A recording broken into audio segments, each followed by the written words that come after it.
하나님의 변함없는 사랑이 새해에도 여러분의 삶에 함께 하시기를 빕니다. 오늘은 하나님께서 보내신 사람이라는 제목으로 함께 하나님의 말씀을 나누겠습니다. 2022년이 벌써 다 지나고 새해 첫날이 되었습니다. 많은 사람들이 새해가 되면 많은 다짐과 결단을 하곤 합니다. 자기 개발과 건강을 위한 운동, 그리고 다이어트 등 자기 자신과 많은 약속을 하지만 대부분은 작심삼일로 끝이 나는 경우가 많습니다. 오늘이 새해 첫날인데 여러분은 어떤 다짐과 결단을 하셨습니까? 그 다짐과 결단이 다 이루어질 수 있기를 바랍니다. 제가 가끔 교인들에게 받는 질문이 있는데 그것은 목사님 언제 목사가 되려고 결심하셨어요? 라는 질문을 종종 받게 됩니다. 사실 저는 중학교 3학년 때부터 목사가 되겠다고 마음 먹고 그렇게 제 인생을 결정했습니다.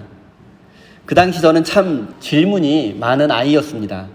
사는 것이 무엇이고 또 죽는 것은 무엇인지, 그리고 인생의 끝이 있다면 어떻게 사는 것이 의미 있고 가치 있는 삶인지 어린 나이에도 불구하고 그런 것들이 궁금했었습니다.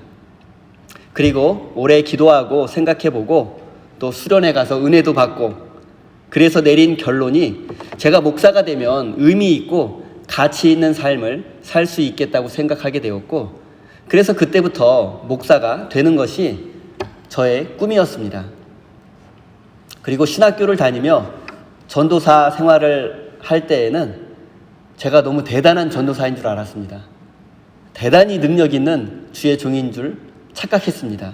그래서 그때에는 제가 목사가 되면 전도사인데도 이렇게 대단한데 제가 목사가 되면 한국 교회를 개혁하고 세상을 변화시키는 위대한 목사가 될 줄 알았습니다. 하지만 막상 신학교를 졸업하고 목사가 되니 저의 힘으로 할 수 있는 것이 거의 없었고 한국 교회를 변화시키고 세상을 변화시키겠다는 저의 꿈은 점점 희미해지고 말았습니다. 그러는 사이 아내와 결혼하게 되었습니다. 올해 제가 결혼 22주년이 되는 해인데 결혼 후 대략 한 10년에서 15년 동안은 아내를 제 뜻에 맞추기 위해서, 아내를 제 뜻에 맞게 변화시키기 위해서 열심히 부부싸움을 했습니다. 저는 아내에게 당신이 이런 여자인 줄 몰랐다고 이렇게 말하면서 아내를 바꾸려고 부단히 노력했습니다. 하지만 아내는 제가 원하는 대로 변하지 않았고 아내에게 많은 상처만 준 것 같습니다. 그래서 저는 이제 저의 무남 동료 외동딸에게 눈을 돌려서 딸을 제 기준에 맞게 변화시키려고 노력했습니다. 하지만 이것도 허사였습니다. 딸 아이는 자기 나름대로 가치관과 개성이 있고 저와는 다른 성향과 성격을 갖고 있었습니다. 마음 아프지만 저의 딸은 저와는 다른 독립적인 인격체임을 인정할 수밖에 없었습니다. 저는 지난 20여 년이 넘는 세월 동안 한국 교회와 세상을 변화시키려고 부단히 애썼지만 결국 아무것도 이루지 못했습니다. 그리고 긴 세월 동안 아내와 딸 아이를 제 마음에 흡족하게 변화시키려고 했지만 이것도 이루지 못했습니다. 그러다 문득 몇 년 전에 이런 생각을 하게 되었습니다. 저는 지난 오랜 세월 동안 제가 할 수 없는 일에 매달려 왔고 그로 인해 괴로워했습니다. 그리고 하나님께서 일하실 공간을 내어드리지 못했습니다. 저는 항상 무엇이든지 저의 힘과 노력으로 해결하려고 했었습니다. 조급한 마음에 하나님의 시간을 기다리지 못했고 나의 방법과 나의 옳음을 앞세워 하나님의 방법을 인정하지 못했습니다. 그런데 이제는 정말로 무엇이 문제인지 깨닫게 되었습니다.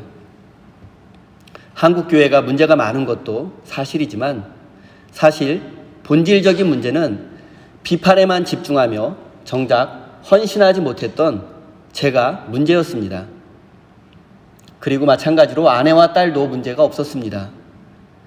그녀들을 제 입맛에 맞게 바꾸려고 했던 제가 큰 문제였던 것 같습니다. 저는 결국 세상과 아내를 변화시키려고 했지만 그 무엇도 변화시키지 못했습니다. 이제 와서 깨닫는 것은 결국 제 자신이 먼저 변해야 한다는 사실입니다.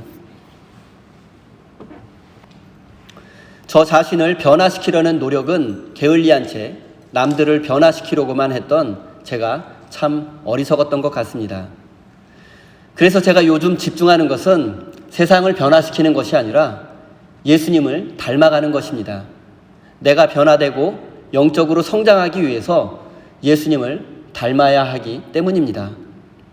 예수님을 내 마음속에 주인으로 모시고 예수님께서 주시는 평화를 누리고 예수님의 사랑을 나누어 주고 예수님이 가신 십자가의 길까지 따라가는 것입니다. 이렇게 나 자신이 예수님을 닮은 사람으로 조금씩 변해가면 나머지 일들은 하나님께서 하실 것이라고 믿습니다. 교회를 개혁하고 아내와 딸을 변화시키는 것도 제가 할 일이 아니라 하나님께서 하실 일입니다. 그리고 제가 예수님을 닮은 사람이 되면 하나님은 저를 사용하실 것입니다. 하나님이 저를 필요한 곳에 사용하시는 것이 이제 저의 간절한 바람이 되었습니다. 저는 아직 부족하지만 이런 믿음을 가지고 예수님 닮은 사람이 되기 위해서 더 영적인 삶에 집중하려고 노력하고 하나님의 뜻에 순종하려고 애쓰고 있습니다. 그리고 그 이후에 하나님께서 행하실 일들을 기다릴 것입니다. 이것이 저의 새해 다짐이고 결단입니다. 사랑하는 성도 여러분, 여러분은 어떤 사람을 바꾸고 변화시키고 싶으십니까? 여러분이 새해에 원하고 바라는 것은 무엇입니까? 저는 여러분이 원하고 바라고 기도하는 모든 것들이 다 이루어지기를 바랍니다.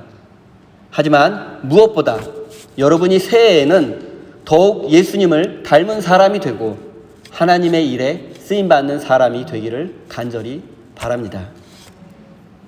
25절부터 7절까지 말씀을 제가 읽겠습니다. 예루살렘 사람들 가운데서 몇 사람이 말하였다. 그들이 죽이려고 하는 이가 이 사람이 아닙니까? 보십시오. 그가 드러내놓고 말하는데도 사람들이 그에게 아무 말도 못합니다. 지도자들은 정말로 이 사람을 그리스도로 알고 있는 것입니까?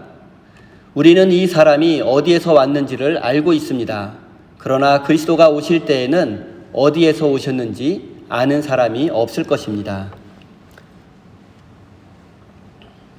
오늘 본문 말씀에는 예루살렘 사람들의 수군거림이 기록되어 있습니다. 당시 예루살렘에는 초막절을 지키러 온 많은 유대인들이 있었습니다. 예수님은 그들을 상대로 예루살렘 성전에서 힘있게 하나님의 말씀을 가르치셨습니다. 사람들은 그 말씀에 놀라워하며 믿기도 했지만 다른 한편으로 예수님의 자격을 놓고 비판하는 사람들도 있었습니다. 예수님은 정식으로 랍비 학교를 졸업한 것도 아니고 유명한 랍비의 제자도 아닌데 도대체 무슨 자격으로 율법을 가르치고 하나님의 뜻을 가르치고 있냐는 것입니다. 한마디로 예수는 무자격 랍비이기 때문에 그의 말에 귀를 기울일 필요가 없다는 것입니다. 그러나 예수님은 멈추지 않고 초막절 순례객들에게 계속해서 하나님의 말씀을 전하고 하나님의 뜻을 선포했습니다. 그리고 예루살렘 순례객들은 얼마 지나지 않아서 불온한 움직임을 감지하게 되었습니다. 그것은 바로 예루살렘 권력자들이 예수님을 죽이려고 음모를 꾸미고 있다는 사실이었습니다. 또 어떤 사람들은 예수님께서 이렇게 예루살렘을 자유롭게 활보하는 것을 보니 권력자들도 이 사람을 메시아로 알고 있는 것이 아니냐며 조롱하듯 말했습니다. 이렇듯 상당수의 사람들은 예수님을 메시아로 인정하지 않았습니다. 그리고 그 이유는 바로 유대인들의 전통적인 메시아상과 예수님은 상당히 달랐기 때문입니다. 당시 유대인들은 메시아가 아무도 모르게 비밀스럽게 그리고 신비한 방식으로 올 것이라고 믿고 있었습니다. 그런데 당시 사람들은 예수님이 갈릴리 나사렛 출신이며 목수의 아들로 태어나서 육체 노동을 하는 젊은이라는 사실을 잘 알고 있었습니다. 예수님에게 신비한 것, 비밀스러운 것이 전혀 없었습니다. 사람들은 이렇게 예수님의 출신을 알고 있었으니 비밀스럽고 신비한 방식으로 오시는 메시아일 리 없다고 단정지었습니다.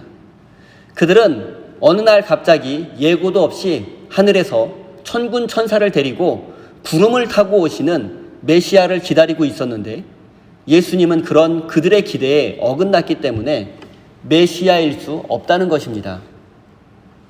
사람들은 이미 예수님이 그리스도가 아니라고 확신하고 있었습니다.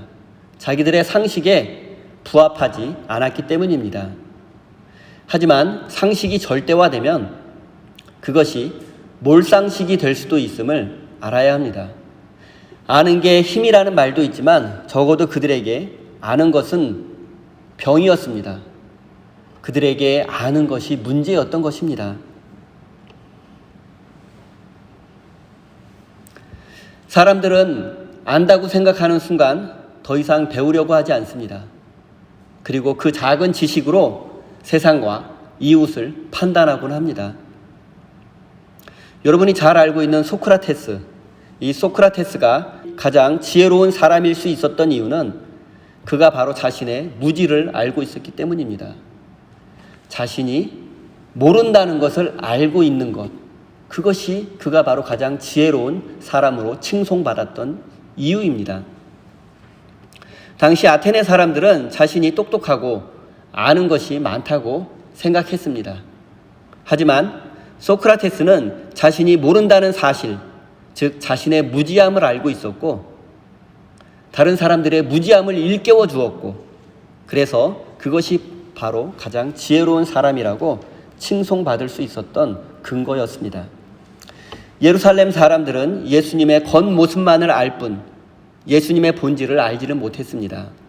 마찬가지로 평생을 교회를 다니고 많은 성경 구절을 암송해도 하루에 2시간, 3시간씩 기도를 해도 예수님의 겉모습만을 알 뿐 신앙의 깊은 세계로 들어가지 못하고 하나님을 만나지 못하는 사람들도 적지 않습니다.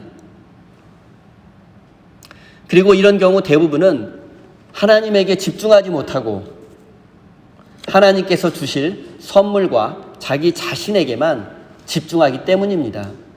그리고 이렇게 자신에 대한 집착과 자아 실현에 매달리는 사람은 하나님을 만나기 어렵고 세상 일에 매달리며 살 수밖에 없습니다.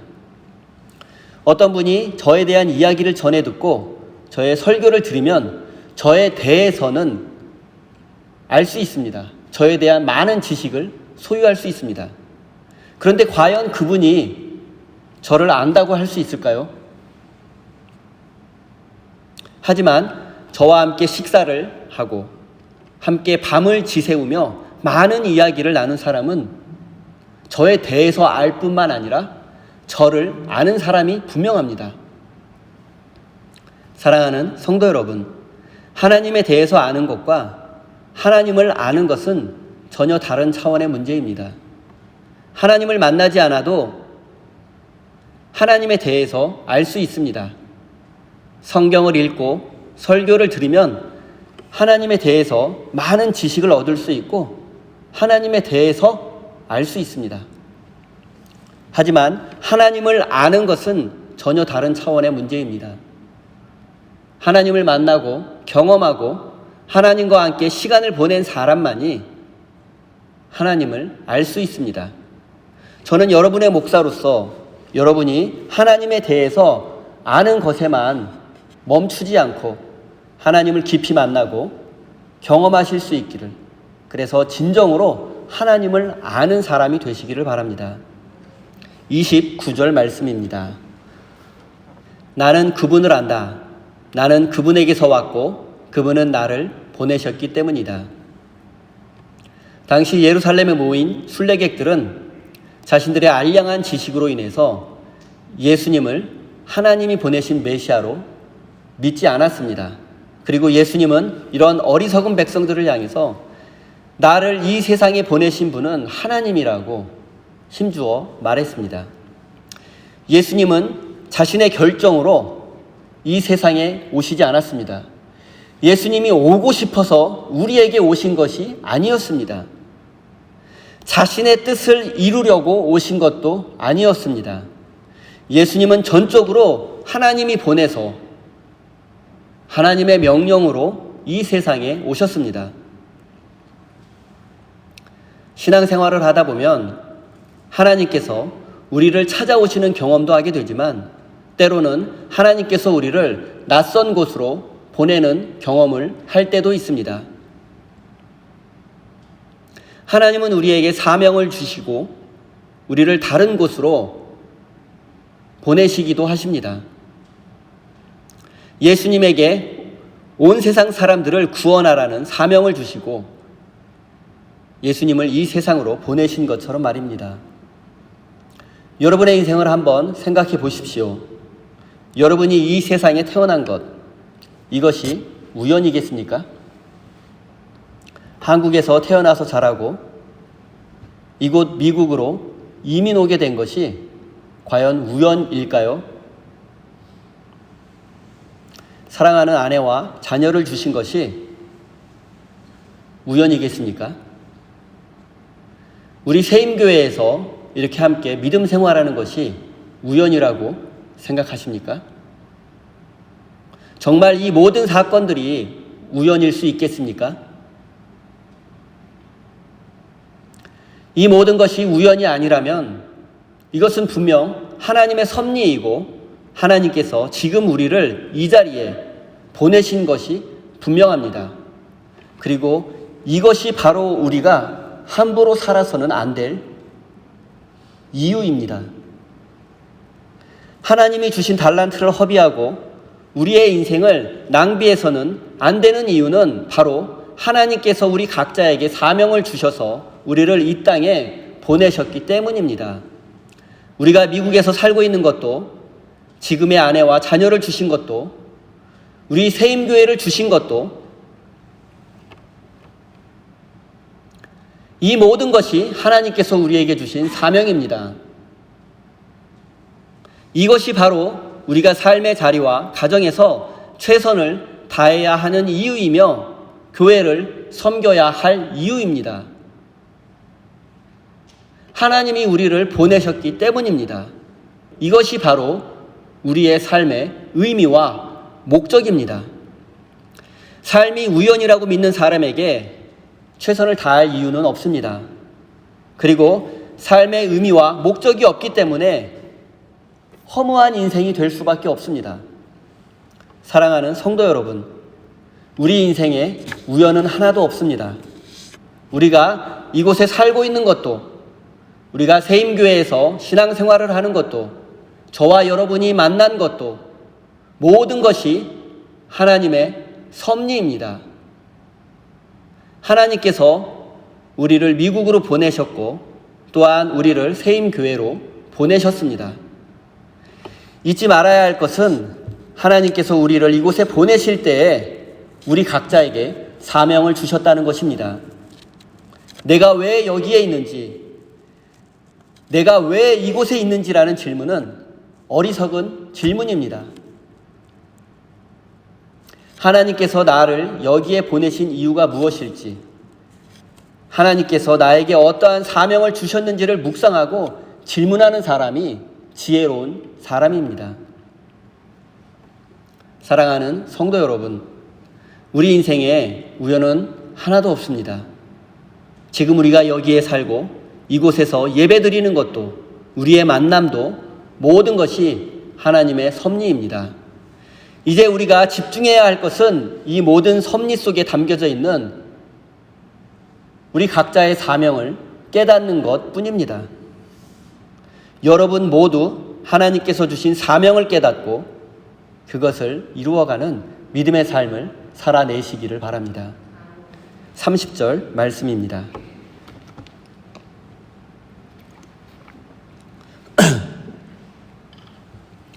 사람들이 예수를 잡으려고 하였으나 아무도 그에게 손을 대는 사람이 없었다. 그것은 그의 때가 아직 이르지 않았기 때문입니다. 예수님은 성전에서 하나님의 말씀을 가르치고 선포하셨지만 예수님을 믿지 않는 사람들, 조롱하는 사람들, 심지어 예수님을 죽이려고 하는 자들까지 있었습니다. 예수님은 유대인들을 향해서 나는 하나님께 보냄을 받은 자이지만 너희는 하나님을 알지도 못한다고 그들을 꾸짖어 주셨습니다. 그들은 자신들이 하나님으로부터 선택받은 민족이라는 자부심을 갖고 있었는데 자신들을 무시하는 예수님을 용납할 수 없었습니다. 그래서 그들은 예수님을 붙잡으려고 했습니다. 그리고 그들은 예수님을 잡으려고 한 번, 두 번 시도한 정도가 아니라 헬라어 뉘앙스를 살펴보면 반복적으로 집요하게 예수님을 체포하려 했다는 것을 알 수 있습니다. 우리는 예수님이 어떻게 그들에게 체포당하지 않았는지 자세한 상황과 이유를 알지 못합니다. 그러나 요한복음 기자는 아직 하나님의 때가 이르지 않았기 때문이라고 간단 명료하게 기록했습니다. 아직 하나님의 때가 되지 않았고 아직 십자가에서 죽을 때가 아니기 때문에 예수님은 그들에게 체포당하지 않았던 것입니다. 하나님은 시간을 창조하셨고 시간과 역사의 주인이기 때문에 하나님의 허락 없이는 절대로 예수님이 체포당할 수 없습니다. 하지만 하나님이 정하신 때가 되면 예수님은 체포당하실 것이고 십자가에 매달리게 될 것입니다. 이것은 우리에게도 마찬가지로 적용됩니다. 하나님은 하나님의 시간이 되어야 일하시고 하나님의 때가 되어야 우리의 기도에 응답해 주십니다. 그렇기 때문에 우리는 조급함을 버리고 하나님의 시간을 기다릴 줄 아는 지혜로운 사람이 되어야만 합니다. 하나님의 시간을 기다리지 못하는 사람은 항상 남 탓을 하고 하나님께 불평하게 됩니다. 이런 사람은 어리석고 불쌍한 인생이 될 수밖에 없습니다. 우리는 남을 원망하고 하나님께 불평하기 전에 하나님께 질문해야만 합니다. 하나님, 왜 제 기도에 응답해 주시지 않는 것입니까? 왜 지금 이 일이 하필 저에게 일어난 것입니까? 왜 다른 사람들은 겪지 않는 외로움과 고난과 고통을 왜 하필 제가 겪어야만 합니까? 불평하지 말고 질문하시고 그 대답을 기다리는 사람이 믿음의 사람입니다. 하나님은 당신의 시간이 되기 전까지 예수님을 세상에 내어주지 않았습니다. 그리고 하나님은 마찬가지로 당신의 섭리가 아니라면 우리를 절대로 세상에 내어주지 않을 것이며 우리를 그대로 내버려 두지도 않을 것입니다. 또한 이 세상 그 무엇도 우리를 하나님의 사랑으로부터 끊을 수 없습니다. 사랑하는 성도 여러분, 세상이 무질서한 것 같고 모든 것이 우연인 것 같고 악이 세상을 지배하는 것 같지만 하나님은 시간과 역사의 주인이시며 모든 것은 하나님의 섭리입니다. 그리고 그 하나님께서 우리에게 사명을 주셨고 지금 우리를 여기에 보내신 것입니다. 사랑하는 성도 여러분, 하나님은 우리가 새해를 맞이할 수 있도록 하셨고 2023년 이 시간 속으로 우리를 보내주셨습니다. 여러분이 이 시간 속에서 원하고 바라는 것은 무엇입니까?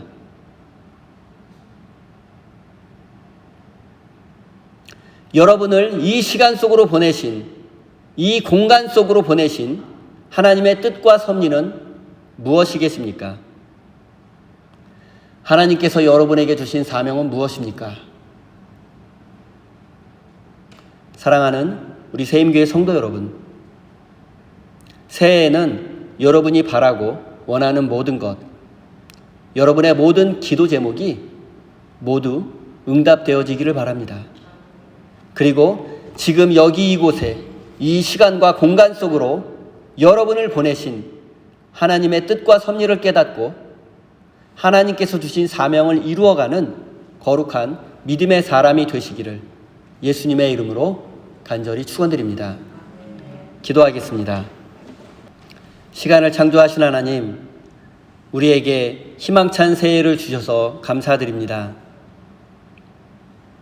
우리가 하나님께서 창조하신 시간 속을 살아갈 때 하나님께서 시간과 역사의 주인이라는 사실을 잊지 않고 살 수 있도록 인도해 주십시오. 하나님의 시간 속에서 하나님의 뜻을 이루어가며 주신 사명을 완수하는 삶을 살 수 있도록 지혜와 능력을 주십시오. 하나님, 우리가 남을 바꾸고 세상을 변화시키려 하기보다는 먼저 우리 자신이 하나님 앞에서 변화받을 수 있도록 은혜 내려 주십시오. 또한 우리가 하나님에 대해서 아는 것에만 멈추지 않고 하나님을 만나고 경험함을 통해서 진실로 하나님을 아는 사람이 되게 해 주십시오. 은혜로우신 하나님, 하나님의 뜻과 섭리를 알지 못할 때에도 원망과 불평의 사람이 되지 않게 지켜주시고 항상 겸손한 자세로 하나님의 뜻을 구하며 기도하고 질문하는 사람이 되게 해 주십시오. 하나님의 시간을 기다릴 줄 아는 지혜로운 사람이 되어 결국에는 하나님의 뜻과 섭리를 깨닫고 순종의 삶을 살아가는 믿음의 사람이 되게 해 주십시오. 사랑의 하나님, 새해 첫날 예배드리는 주의 백성들이 감사와 기쁨의 마음을 담아 소중한 예물을 드립니다. 이 예물에는 저들의 땀과 눈물이 담겨 있습니다. 수고하며 애쓴 저들의 삶을 위로하여 주시고 지혜와 능력을 더하여 주시고 새 소망을 주셔서 새해에는 각자의 삶의 자리에서 최선을 다하며 더 풍성한 열매 맺을 수 있도록 축복하여 주십시오. 하나님, 새해에는 우리 성도들에게 더 큰 은혜를 내려주시고 축복해 주셔서 경제적으로 어려움 당하지 않도록 지켜주시고 나누고 베풀고 섬기며 살기에 부족함이 없도록 넉넉한 환경을 허락해 주십시오. 예수님의 이름으로 기도드립니다. 아멘.